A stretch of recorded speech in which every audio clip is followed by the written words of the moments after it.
अजीज बुजुर्गों, दोस्तों, भाइयों, मैं आप सबका दिल की गहराइयों से शुक्रिया अदा करता हूं कि आज जनरल ज़िया-उल-हक शहीद की और शोहदा भावलपुर की 38वीं जो है वो शहादत का दिन है और बहुत दूर दराज के इलाकों से लोग आए। आज जो हमारा कमेटी चौक पे सेमिनार था वो जगह थोड़ी पड़ गई और लोगों को वहाँ से सब पहुँच नहीं सके वहाँ अंदर, क्योंकि माशाल्लाह बहुत बड़ा हॉल था, लेकिन लोग बहुत दूर दूर से आए हुए थे इस दफ़ा, और आप लोग भी बहुत दूर दूर से आए हुए। माशाल्लाह आपका शुक्रिया अदा करता हूँ कि आज के दिन सबसे पहले तो उन शोधा को खराज तहसीन पेश करते हैं, जनरल ज़िया-उल-हक शहीद को खराज तहसीन पेश करते हैं कि उन्होंने इस मुल्क की खातिर अल्लाह के फजल करम से 11 साल और बहुत कम उम्र के अंदर, यानी जिस वक्त वो शहीद हुए उनकी उम्र जो सिर्फ 64 साल थी, और 1977 में जब उन्होंने टेक ओवर किया तो मेरे ख्याल में उस वक्त 52 साल की उम्र में उन्होंने इस मुल्क का नज़्म व नक्श संभाला और वो कर दिखाया जो सदियां नहीं कर सकती।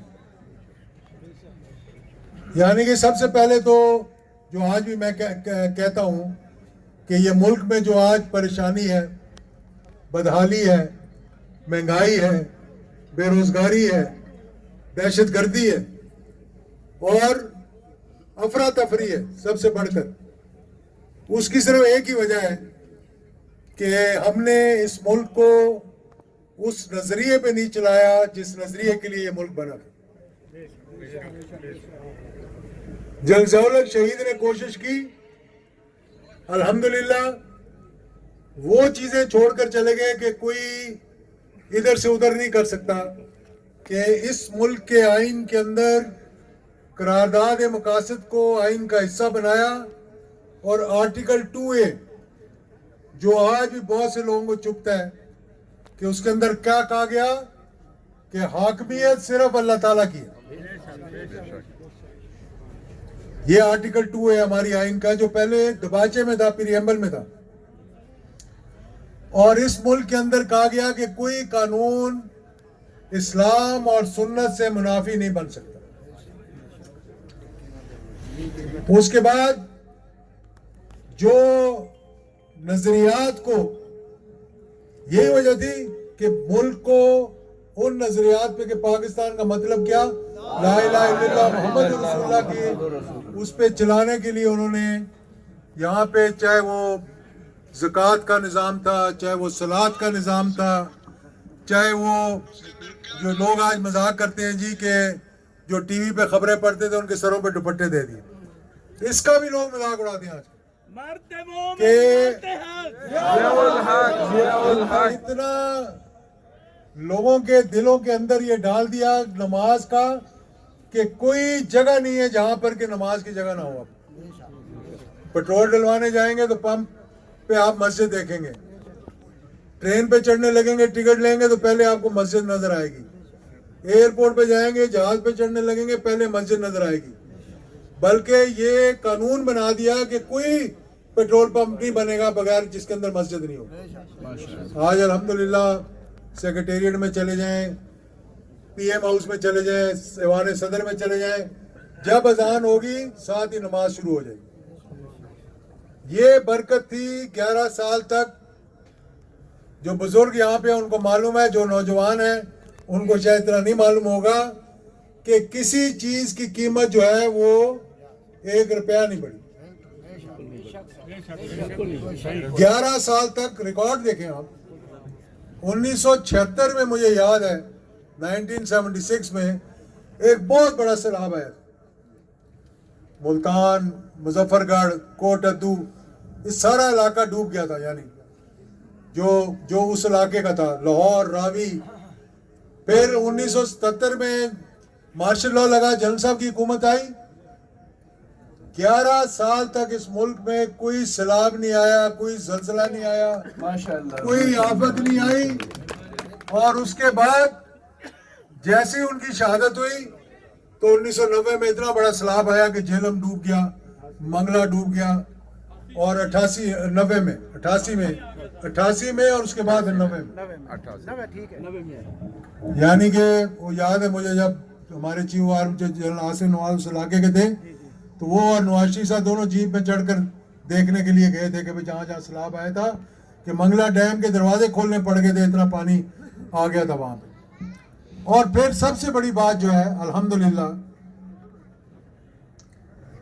یہ پورے پاکستان کے بچے کو پتہ ہے کہ اس ملک کا جو ناقابل تسخیر بنا, جو ایٹمی پروگرام بنا, اس کو جنرل ضیاء الحق شہید نے ایک چھوٹی سی لیبارٹری میں جہاں کوئی کام نہیں ہو رہا تھا سے لے کر اور پایا تکمیل تک 1984 میں کور ٹیسٹ کر کے یہ ثابت کر دیا کہ پاکستان آج ایک نیوکلیئر طاقت ہے. اور قربانی کس کی تھی؟ قربانی تھی افغان مجاہدین کی, جنہوں نے 15 لاکھ جانیں دیں سوویت یونین کو ٹکڑے ٹکڑے کرنے میں. اور اللہ کے فضل و کرم سے 6 اسلامی ریاستیں, کتنی؟ 6 اسلامی ریاستیں جن کی مسجدوں پہ 80 سال سے تالے لگے ہوئے تھے, جو لوگ اپنا نام بھول گئے تھے کہ یہ مسلمان نام ہے, اور ان کو آزادی ملی. نہ صرف ان کو بلکہ پورا جو ایسٹرن یورپ ہے, مشرقی یورپ جو ہے, وہ سارے کا سارا سوویت یونین کے انڈر تھا. پولینڈ, ہنگری, چیکوسلوواکیا, وہ سب کے سب ملک آزاد ہو. اور مجھے یاد ہے کہ میں ازبکستان گیا, اس وقت شوکت عزیز صاحب وزیر اعظم تھے اور ہمارے فارن منسٹر تھے, میں تھا, ہمارے کمیونیکیشن کے منسٹر تھے اور شوکت عزیز صاحب تھے. ازبکستان کے صدر کے ساتھ ہماری میٹنگ ہو رہی تھی, اسلام کریموف اس کا نام تھا. اور جب وہ سامنے بیٹھا تھا جھنڈا لگا کے, ہم ادھر بیٹھے تھے جھنڈا لگا کر, اور شوکت عزیز صاحب نے جب تعارف کروایا تو انہوں نے کہا کہ یہ میرے وزیر ہیں مذہبی امور کے اعجاز الحق صاحب, یہ جنرل ضیاء الحق جو ہمارے صدر تھے یہ ان کے فرزند ہیں. آپ یقین کرو کہ وہ آگے سے اٹھ کر اپنی کرسی سے پورا چکر لگا کے میز سے آ کے میرا ہاتھ پکڑا, منہ چوما میرا, اور واپس جا کے اپنے جھنڈے کی طرف اشارہ کیا کہ یہ پاکستان کی وجہ سے اور جنرل ضیاء الحق کی وجہ سے کہ آج ہم ایک آزاد ملک ہے. یہ کارنامہ تھا جو تاریخ یاد رکھے گی. اور آج جب جنرل ضیاء الحق شہید آتے ہیں اس پہ سوشل میڈیا پہ کہ اس وقت یہ کہہ رہے تھے کہ سوویت یونین کا جو عزائم ہے وہ کہاں ہے کہ گرم پانی تک پہنچنے کے لیے. اور انہوں نے اس وقت کہا کہ 358 میل رہ گئے ہیں یہ اسٹریٹ آف ہرموز سے, اور جس کا قبضہ ہوگا اسٹریٹ آف ہرموز پہ اس کا قبضہ ہوگا پورے گلف پہ. اور اب ایران اور امریکہ کی جنگ نے یہ سمجھا دیا لوگوں کو کہ یہ اسٹریٹ آف ہرموز ہے جو سونے کی چڑیا ہے جو امریکہ نے ایران کے ہاتھ میں دے دی. اب سارے چیخیں مارتے رہیں, جو مرضی کرتے رہیں, اب یہ انہی کے قابو میں رہے گی. تو یہ تھی وہ ویژن جس سے وہ پاکستان کو لے کر چل رہے تھے. اور ایک طرف سوویت یونین لڑا تھا, دوسری طرف کسی کو جرت نہیں ہوئی انڈیا سے کہ وہ آنکھ اٹھا کر پاکستان کی طرف میلی آنکھ سے دیکھ لے. جو راجیو گاندھی کو کہہ دیا وہ آپ سب کو معلوم ہے, اس کو دہرانے کی ضرورت نہیں. اس وقت اسے بتا دیا تھا.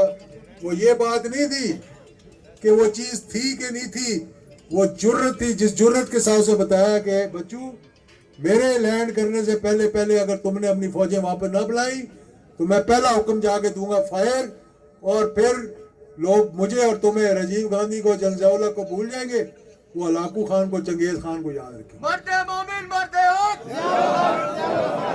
یہ وہ ہندوستان تھا جو, اور الحمدللہ اب اسی کا تسلسل مارکہ حق تھا کہ اللہ تعالیٰ نے اس ملک کو ہمیں موقع دیا. مارکہ حق میں ساری دنیا نے تسلیم کیا کہ پاکستان کی فتح ہوئی ہے. اور مارکہ حق کے ساتھ ساتھ کیا وجہ تھی؟ آج اگر اللہ نہ کرے ہم نیوکلیئر ملک نہ ہوتے, آج اللہ تعالیٰ نے وہ 1 डेढ़ अरब मुसलमानों की दस्तार जो है पगड़ी हमारे सर पे ना रखी होती तो ये मार का हक तो क्या, उससे बहुत पहले इन्होंने हमें कहां से कहां पहुंचा देना। और आज मैं हुकूमत को यहां से सिर्फ ये कहूंगा कि इस मुल्क के नजरियात पे वापस आ जाओ, ये सूबे भी बन जाएंगे, ये बाकी काम भी सीधे हो जाएंगे अगर आप इस मुल्क को उस डगर पे चलाएं जो उसका नजरिया था उसके ऊपर वापस लेकर। अल्लाह करेगा कि वो दिन आएगा जब इस मुल्क के अंदर इस्लामी निज़ाम होगा, इस्लामी फलाई मुमलिकत बनेगी। हमसे वो यूरोप वाले ले गए, नॉर्वे में उन्होंने जाके हजरत उमर रजी अल्लाह ताला अन्हु का कानून नाफज कर दिया कि हर भूखे को रोटी देंगे, चाहे उसकी जेब में पैसा है कि नहीं पैसा, वो आके रोटी खाएगा, भूखा नहीं सोएगा। हर बच्चे को दूध देंगे, हर बंदे को अस्पताल लेकर जाएंगे, सेहत के लिए लेकर जाएंगे। तो हमारे यहाँ तो हमारी हुकूमतों के पास पैसे ही कोई नहीं है कि ये एजुकेशन पे दें। जिस मुल्क के अंदर करोड़ों लोग जो है वो गुर्बत की लकीर से नीचे रह रहे हों, खुदकुशियां कर रहे हों, बिजली के बिल ना दे सके, बच्चे स्कूल ना जा सके, करोड़ों बच्चे इस वक्त हैं जिनको स्कूल में होना चाहिए, आज वो स्कूल में नहीं। तो मेरे अजीज दोस्तों, भाइयों, बुजुर्गों, मतलब हमने तो अपनी जिंदगी गुजार दी, चलो, लेकिन कम से कम आने वाली नस्लों के लिए ये तो ना छोड़ के जाएं जो इस वक्त नजर आ रहा है हमें। दहशत गर्दी है, ऐसे ऐसे इलाके थे, मुझे याद है कि जब जहाद अफगानिस्तान हो रहा था, मैं दोस्तों के साथ लंडी कोतल जाके हम कढ़ाई खाने जाया करते थे। इतना सुकून होता था, रात को 2-2:30 बजे हम जो कहते थे ना फाटा का इलाका है, कबायली इलाका है, उसके अंदर हम फिरा करते थे। कोई गार्ड साथ नहीं होता था बंदूक लेके, जहां रुकते थे लोग मिन्नतें करते थे हमारे साथ चाय पी के जाओ, हमारे साथ खाना खा के जाओ। रात के 2 बजे बाड़े से गुजरना, दर्रे से गुजरना, कोहाट जाना, वो कबायली इलाके से गुजरना, कभी एक दफा दिल में नहीं आया था। अब मेरे यहाँ जितने लोग खड़े पूछो पेशावर जाना है, अच्छा पेशावर जाना है, सोचने लग जाते हैं। बलूचिस्तान जाना है, कोयटा जाना है, कोई नहीं जाना। यानी वजीर आजम और वुज़रा जो है वो इधर नहीं जाते पेशावर की तरफ। को देखी किसी ने वहां जाके कोई काम किया हो, कोई बलूचिस्तान गया हो, कोई चागी गया हो, कोई आगे बन्नू गया हो, कोई भी वजीर गया हो, मतलब निकल ही नहीं सकते ये लोग बाहर। तो इसलिए इसका वजह यही है कि हमारी नीयतें ठीक नहीं है। जब हमारी नीयतें ठीक हो जाएंगी, हम अल्लाह की रस्सी को मजबूती से पकड़ लें, सारे मसले हल हो जाएंगे इंशाअल्लाह। इस मुल्क से बहुत बहुत शुक्रिया सबका। मैं बहुत लंबी बात नहीं करना चाहता, बस आखिर में मैं यही कहूँगा कि हुकूमत के लिए कि बल्दियाती निज़ाम को सही तरीके से लेकर आएँ, लोगों तक रसाई दें, लोग अब इलेक्टेड नुमाइंदों को, और यूनिट बनाने या सूबे बनाने हैं उससे पहले सबसे पहले करप्शन पे तवज्जो। इस वक्त मुल्क का ये हाल है कि आज अगर कारी असनाद साहब या मैं या कोई और अपना काम करवाने जाए ना 1 लाख रुपए का, तो 30,000 रुपए अलग अपने बजट में रख के ले जाते हैं कि ये दूंगा तो मेरा 1 लाख का काम। रख के दिल पे हाथ रख के बताओ किसी का होता है काम ऐसा बगैर से? तो क्या इनको पता नहीं है कि कहाँ करप्शन हो रही है, कहाँ लूटा जा रहा है, कहाँ पे ये खा रहे हैं? मतलब हुकूमत जो है वो NFC अवार्ड के लिए मिन्नतें कर रही है सूबों की, और सूबे जो है वो पैसे हजम करके तो मनी लॉन्ड्रिंग करके बाहर भिजवा रहे हैं पैसे। तो जिस मुल्क के अंदर ये हालात आ जाएं तो फिर वहाँ बरकत कैसे रहेगी भाई?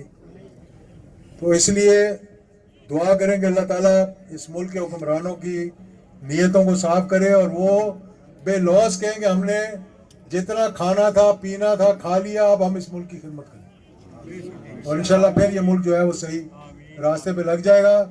आखिर में मैं ये कहूँगा कि हुकूमत से मुतालबा, सबसे मुतालबा है कि जो इंक्वायरीज हुई हैं 3, उनकी रिपोर्टों को शाया करें, लोगों को पता लगे कि क्या था, इसके पीछे क्या हुआ, कहाँ पे रोका गया, क्यों नहीं बताया गया।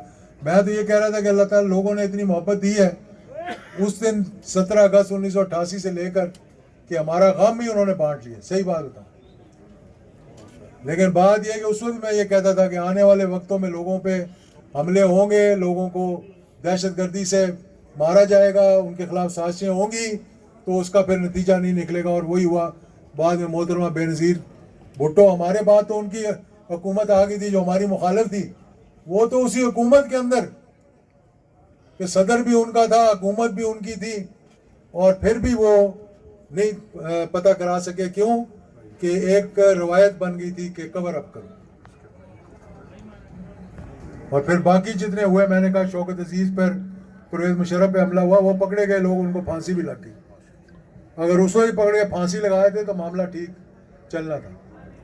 جنرل ضیاء الحق کے بارے میں لوگ کہتے ہیں نا کہ ایک شخص کو جس نے ایک بچے کے ساتھ زیادتی کی تھی اس کو لاہور میں سر عام پھانسی دی تھی, تو 11 سال تک کسی کی جرت نہیں ہوئی تھی.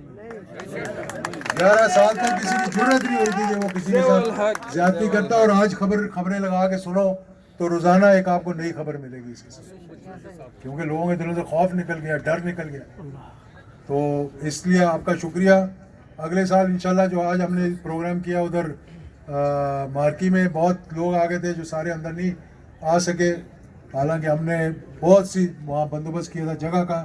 تو اگلے سال انشاءاللہ یہاں ہی پر سیمینار بھی ہوگا اور یہیں پہ دعا ہوگی اور یہیں پہ سارا معاملہ ہوگا. تو